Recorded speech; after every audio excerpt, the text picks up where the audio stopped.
Hello everyone, I'm Michelle and I'm from Modex 3D EMEA team. So today's topic is how to optimize the injection molding cycle time. So here is the outline of today's presentation, and first I will briefly introduce the injection molding cycle, and later on I will teach you how to optimize the filling time and the packing time and the cooling time. Okay, so let's start with the introduction. The injection molding cycle can be divided into four sections, like the mold open and the filling and packing, and the last one is cooling. As you can see from the pie chart, the cooling time mainly takes up to 60% to 70% of the cycle time.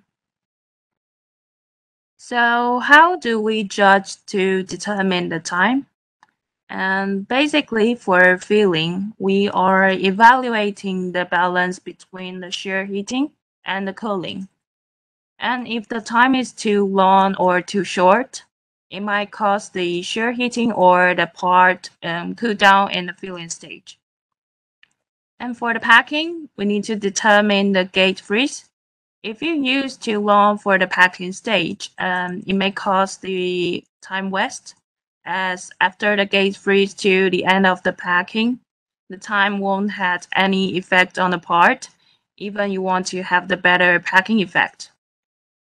Regarding the cooling, apart from having a nice cooling layout to reach a better quality of the part, as this stage takes up to 60% of the cycle time.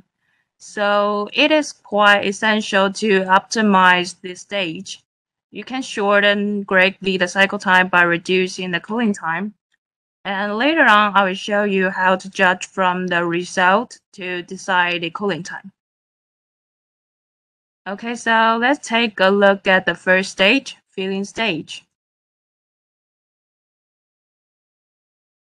So filling time is basically the same as the maximum flow length divided the injection speed.